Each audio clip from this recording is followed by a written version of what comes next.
I'd like to bring in former acting director for the IMF, Alessandro Leipold. He joins me now live from Washington, D.C. Mr. Leipold, thank you very much for joining us.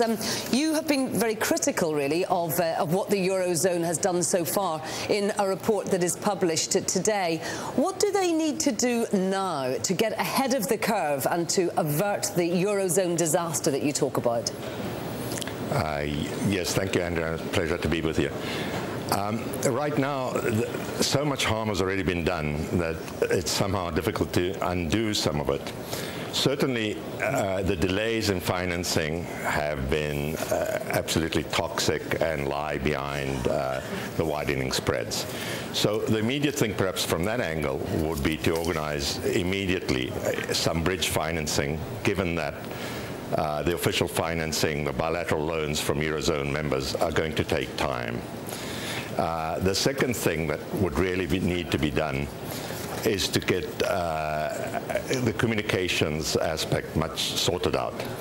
An essential ingredient of any crisis management plan is to communicate clearly to the markets, and the cacophony that has been coming out of European capitals and within actual European governments even has been also disastrous.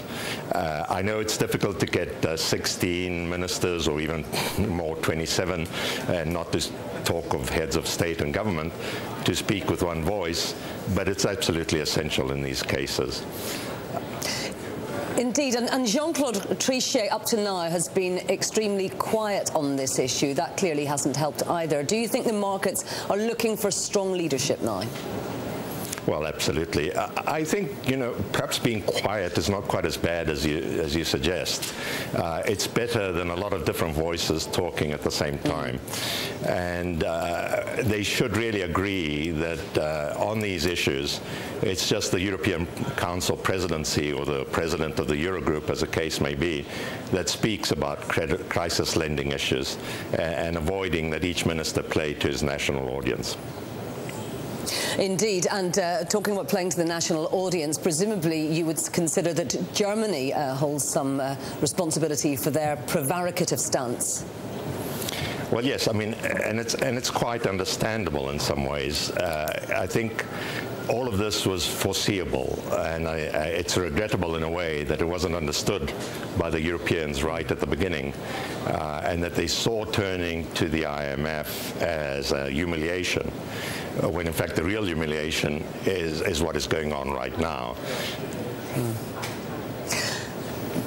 I know that obviously in future there is talk about measures being put in place for more of an IMF-style role for the EU.